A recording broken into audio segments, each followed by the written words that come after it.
Hi guys, this is Laren.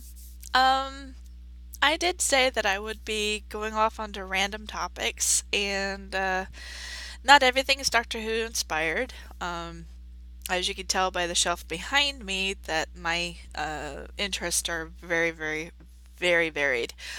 Uh, Today is kind of inspired by a discussion I had in a chat not too long ago with a fellow Tolkien enthusiast. We got to discussing the movies for The Hobbit and us the impact they've had on certain things, namely the fandom, whatever changes that were done in the film versus the book, things of that nature. And before I go any further, I have a little bit of a guilty secret to share.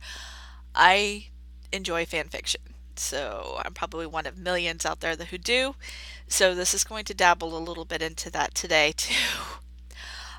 We got to discussing a certain edition of a character that was not canon, not approved, and I have to admit, I was not pleased. I went to the Desolation of Smaug with some friends of mine and be bopping along, no problem. And here comes this red-headed elf. And the first words out of my mouth, and I didn't mean to because I'm not one to chat during a movie, was Mary Sue alert. Now, mind you, for those of you who aren't into fan fiction or that kind of fandom, uh, Mary Sue, or the male equivalent, Gary Stu, excuse me, usually indicates an original character put into a situation, uh, not flawed, she's practically perfect in every way, and is created for the sole benefit of being a romantic interest for the main character or a very important character in the book, film, whatever that this comes from. So that comes out of my mouth, and obviously somebody knew what it was because a person behind me started cracking up. So, can we say that I liked Tauriel? No. No offense to the actress who played her. She did a very great job. I just wish Peter had not succumbed to pressure.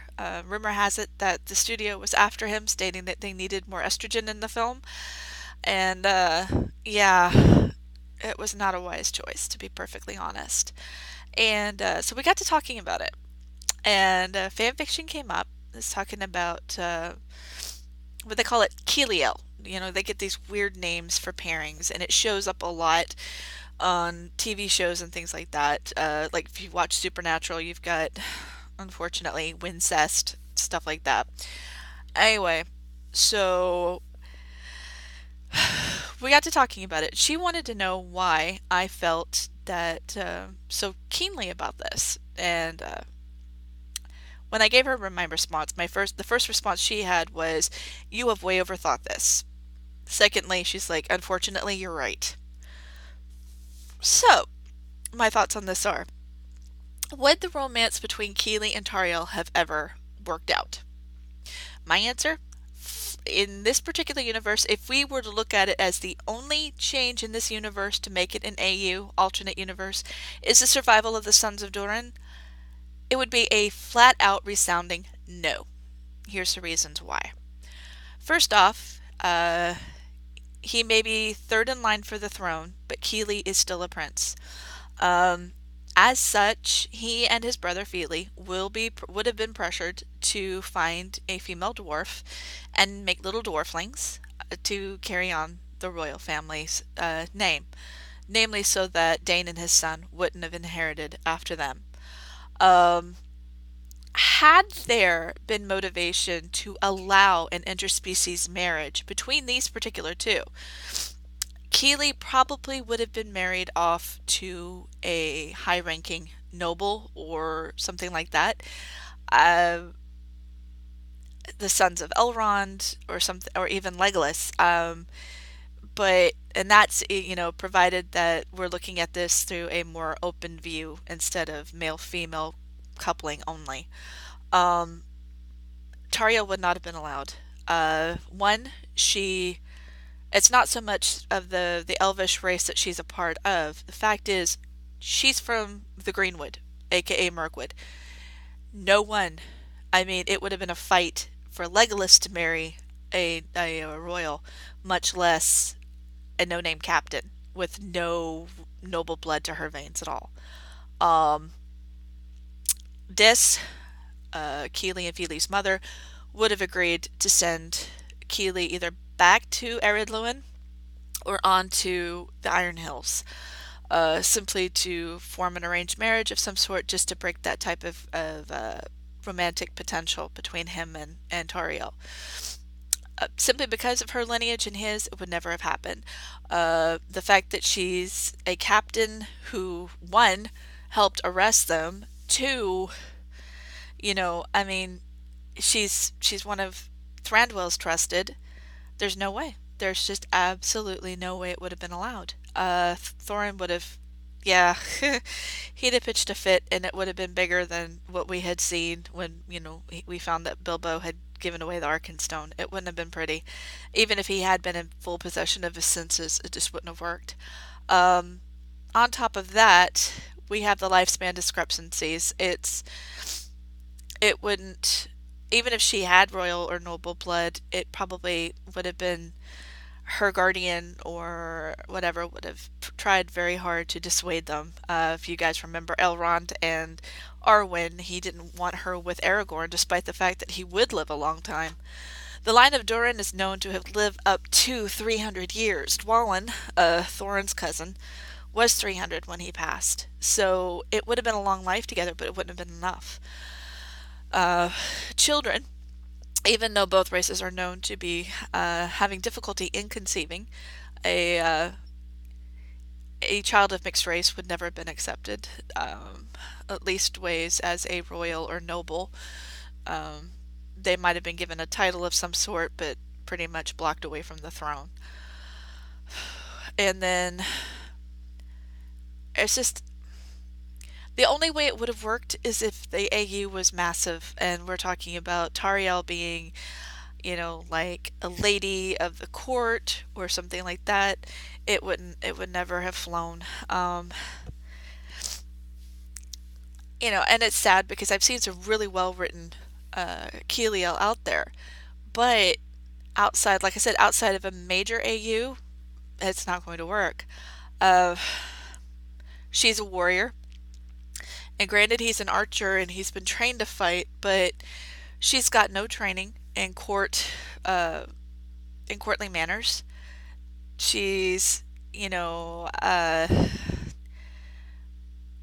you gave her a dress, I'm not so sure she'd know what to do with it. She's a bit of a tomboy. Um, I don't know. I really don't think it would have worked out. I love the idea of love at first sight. Do I think it's real? No. Um, it takes time. It takes a lot of effort for romance to spark and stay lit.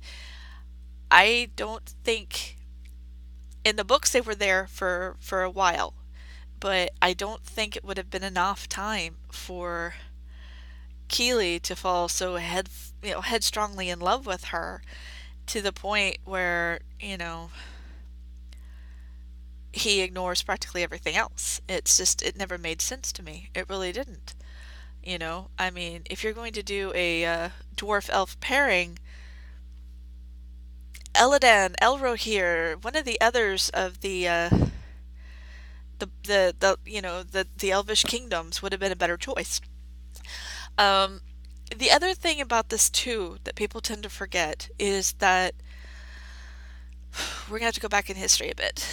Um, Dwarves and elves used to get along so very well, and it wasn't until the Silmaril problem, Feanor's line, where one of the kings of the elves wanted to showcase the Silmaril he had. So he turned it over to some of the dwarves who lived not too far from his kingdom. We know it now as Ered Luin, the Broadbeam, and the Firebeard clans. And they said, we need a setting perfect for this. And somebody got the idea to put it on a necklace called the Noglamir, which, and I may have mispronounced this for the other Tolkien enthusiasts, I apologize. And unfortunately, while dwarves are made to withstand the influences, outside influences of a lot of things, something as horribly beautiful as the Silmarils were would have been the death knell into such a thing. And I'll be honest with you, they felt that their work wasn't paid for enough, and or what was offered wasn't enough to cover what they did. So those particular two clans were struck down as being too greedy, gold lust, and it broke into a war that was devastating for both people. Now, on the other side of the world, in a beautiful city called Khazad-dûm, lived a clan. We know them by the Longbeard, descendants of Durin, and they got along with their elvish brethren fine. One of the greatest friendships listed is Celebrimbor and Narvi, and they created the Doors of Durin.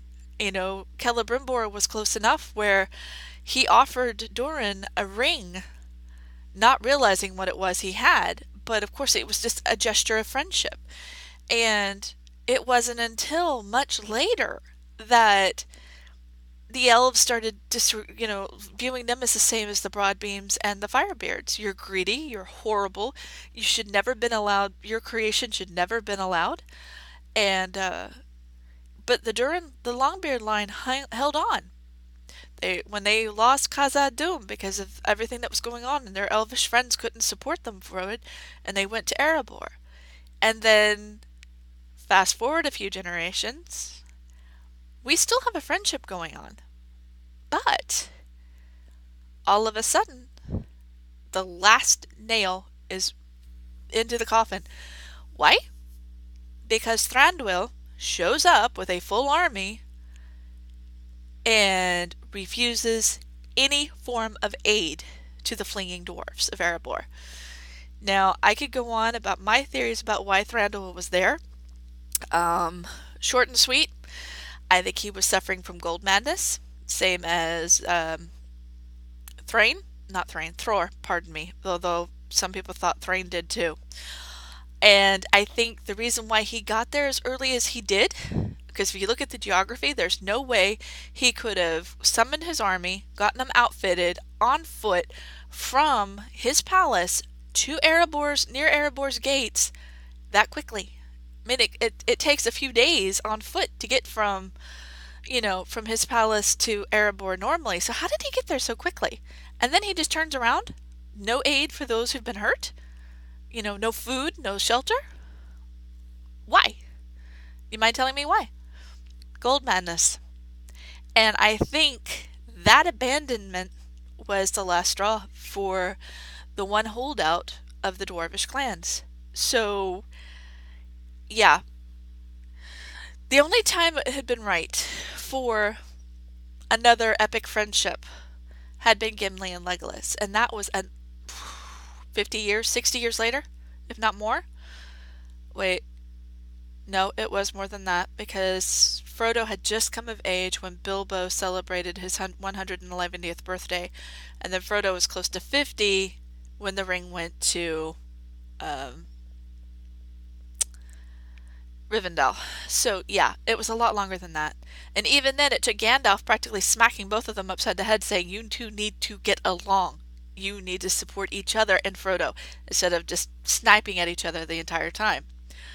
So, looking at all this historically, from everything that happened, like I said, the only way an elvish-dwarvish wedding would have happened is if it were in seal of a treaty, a peace agreement, something like that. And once again, Tauriel would not have fit that particular description. She wouldn't have been able to. So, yeah, I've overthought it just a bit, but it's just one of those things where I had to. And then everybody's just like, well, if you have a problem with dwarf-elf relationships, which I don't. I'm a big fan of Gimli and Legolas together. But everybody's like, well, what about Bag and Shield? And that's a whole other thing. to be perfectly honest, and I'll probably cover that in a future video. But I just wanted to cover over this one discussion that I'd had. I'd found it was fun to debate, and you know, it's kind of funny how I get accused of, you overthink things, to which point I said, well, you're not thinking through it enough. And I wish Peter Jackson had thought about it too, because you had so many bromance moments in the book and in the movie that you didn't need an additional character to provide extra estrogen. I mean, if you wanted that, have more moments with Galadriel. Bring Arwen in for a few minutes while they were in Rivendell. We have no idea where she was. Now, heck, I would have been happy to see a little Aragorn. And before somebody gets me on that, it is true he would have been about 10 years old when the company came. So, distinctly possible Elrond kept him away from them, but it would have been funny to see. I was like, why have they got a human here? Would have been cute. And just the whole idea of little Aragorn running around trying to, learn more about the dwarves would have been adorable.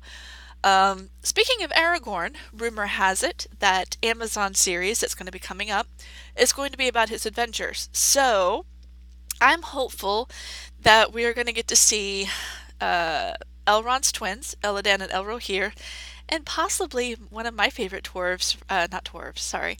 I'm on a dwarf kick, can you tell? But one of my favorite elves from the Lord of the Rings Tolkien universe, Glorfindel.